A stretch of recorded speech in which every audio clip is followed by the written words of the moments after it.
One of the things about people is that when you push them away, something amazing happens psychologically, right?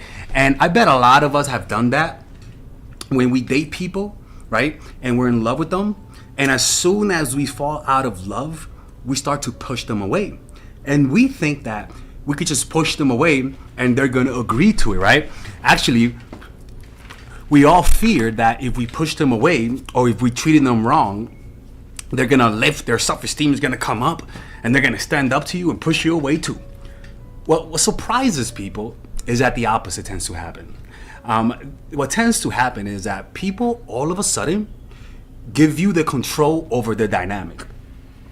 When you push people away, it forces them to make a decision. And this is what you're limiting their options. You're literally limiting their options. Pushing them away gives you control over the dynamic. And it's people get afraid when I say to push them away. But the thing is that you're afraid of that because you don't know human nature. When you push someone away, their self-esteem is not going to tell them leave you. Their self-esteem is actually going to tell them, hey, if they push you away, that means they have something worth of value. And they actually start acting like children, like a child who's rejected by their parents, right? And that fear will debilitate them. You might think that if you push them away, they're gonna act confident and leave. No, if they actually like you or they have some chemistry with you, what would happen is that fear will literally flood their bodies. Fear will flood their bodies, flood their minds, and it'll completely debilitate them. And what will happen is that they're going to start all of a sudden making mistakes. And mistakes are these. Usually people are under control. They try to control their emotions. They try to control how they express themselves, what they feel. They try to control and not tell you that, right? Instinctively. But when you push them away, all of those defenses go down. And all of a sudden they start throwing Hail Marys to you. And what tends to happen, people get more emotional. People tell you the truth. People start expressing their emotions more, but there's a danger to that. Sometimes this inflammation of emotions can be temporary, and sometimes it's permanent, right? It's 50-50, right? So it's kind of like whenever you do this, you have to be aware a few days or weeks later to see if they rebound back to their behavior, right? And so pushing them away will force them to make a decision that can only bring you power if you're willing to walk away, right? Now, why do you push people away, right? You don't push people away for the sake of pushing them away. That's psychopathic, people. Can't be doing that, right? You push them away because they don't meet your standards. That's why you push them away. You don't push them away for manipulation. You push them away as a defense for their bullshit, right? So pushing away is not an offensive weapon. It's really because you sense some toxicity, some evil shit coming through them, right? And everyone has flaws. So this is why I tell people, you do not need to calculate when to push them away. I could promise you, if people are human beings, they're gonna do something eventually that could cause you to push them away. And if you miss out on that opportunity, that's on you. And if you miss out on that opportunity, they notice that you're missing out. They notice you're not saying something. People know when you're accepting bullshit. People can sense that, and it invigorates them, and it causes them to get more aggressive and potentially push you away and reverse their dynamic. So if people don't meet your standards, push them the hell away. People eventually will not meet your standards. Within the first few months, they're going to show traits that don't meet your standards. And what you have to do is push them away either verbally or physically. Now, people, calm the fuck down, okay? Not physically like that, but literally physically in terms of I can't be around you, right? Or verbally saying, hey, look, you're not good for me. I'm not good for you. We can't be together. I'm toxic for you, or you're toxic for me. Whatever the hell you think, verbally tell them that this will not work out and that this is not good and that this is not a good relationship. What would happen is that verbally telling them to leave you alone or that to end it and to tell them don't come back to me, don't see me and stuff like that, right? This will cause them to do something special, right? And it'll cause them to qualify themselves to you, right?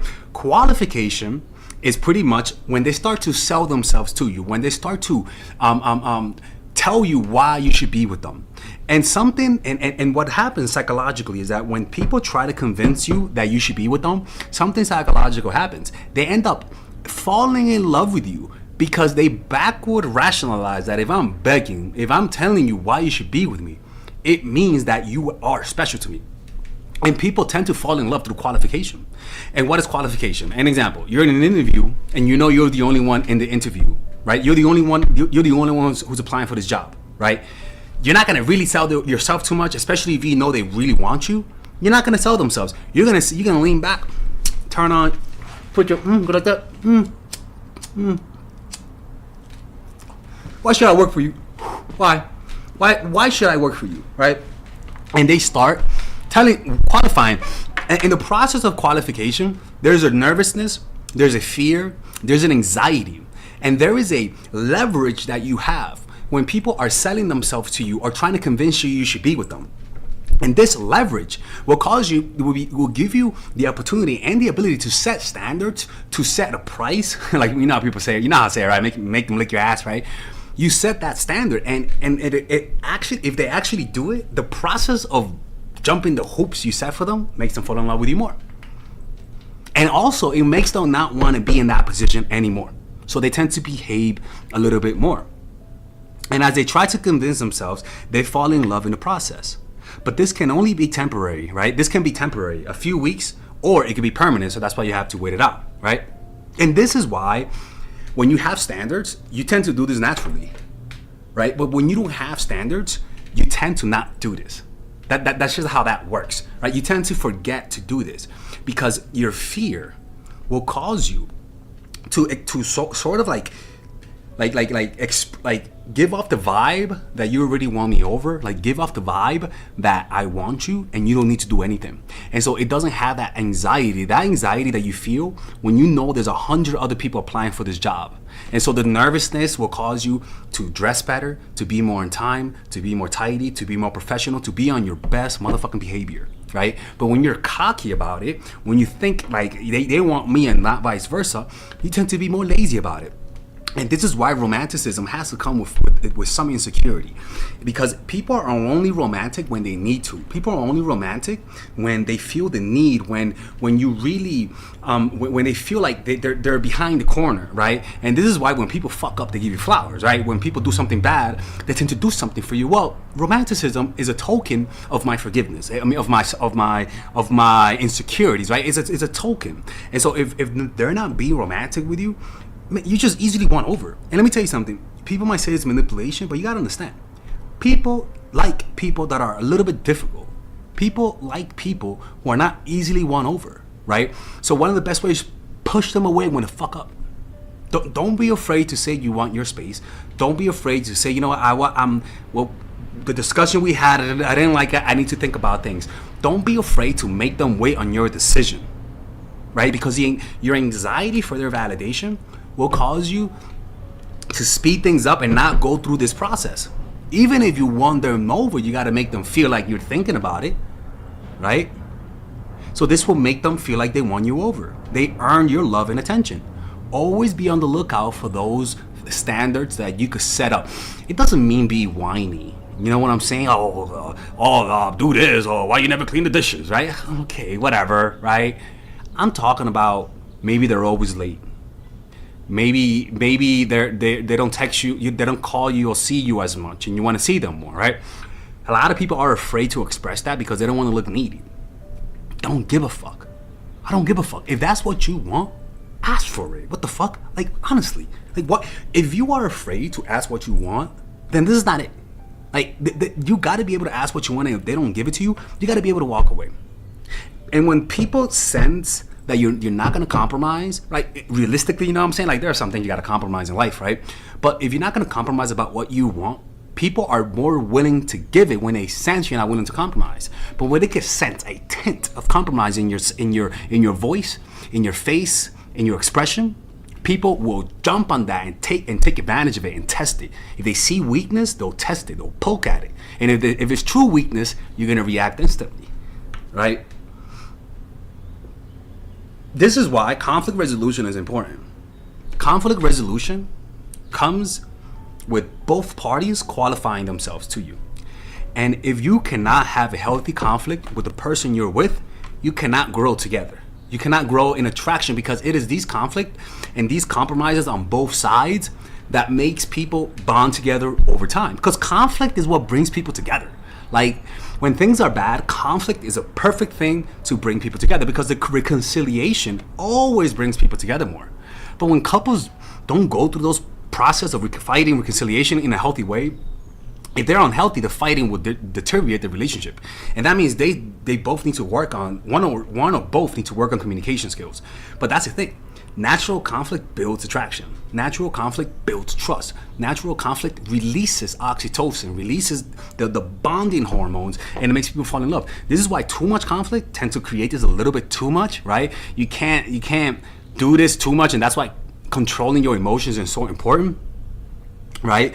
But this is what I have to say, man. There's don't be afraid to push people away, right? Like I said, we all had those moments when we push people away and the opposite happened.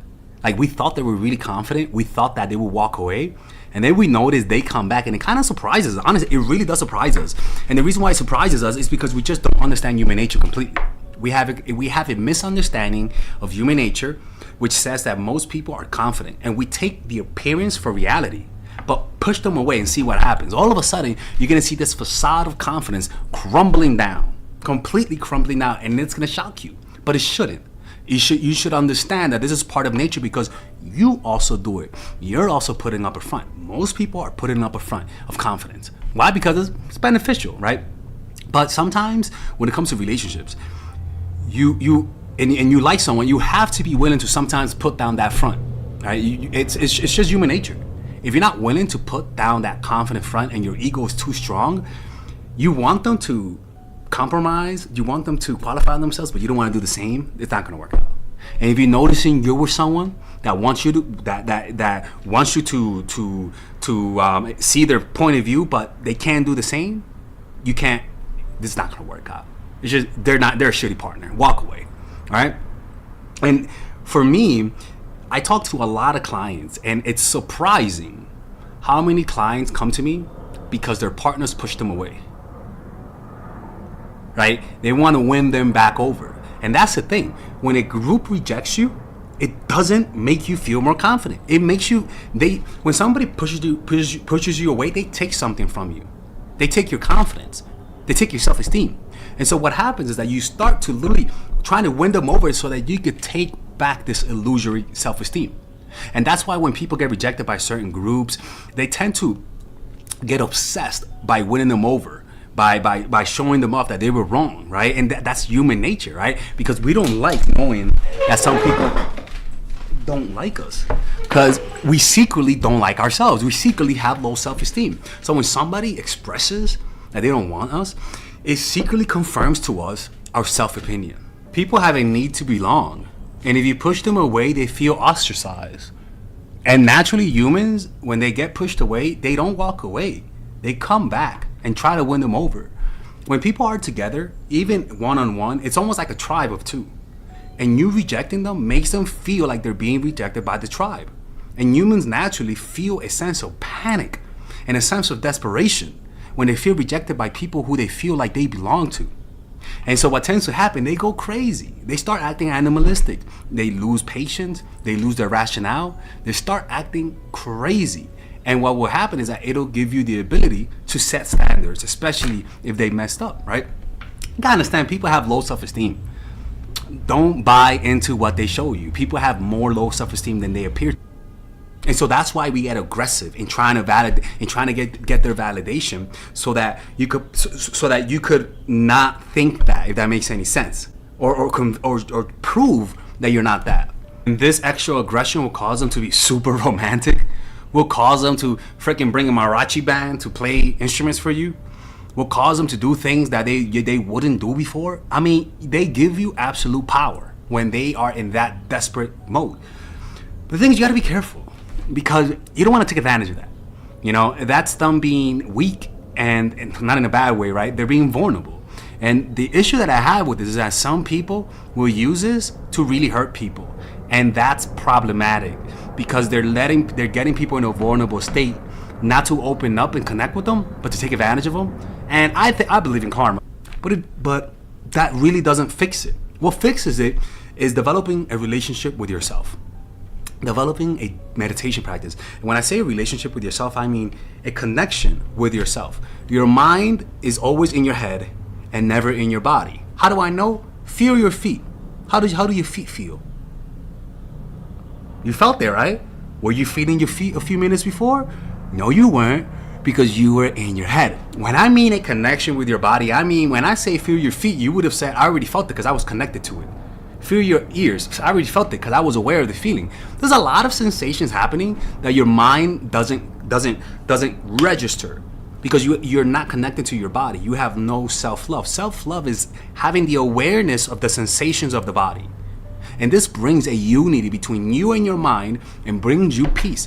And this peace is love, self-love. There's no conflict, there's no fighting. There's just tranquility on the inside, selflessness.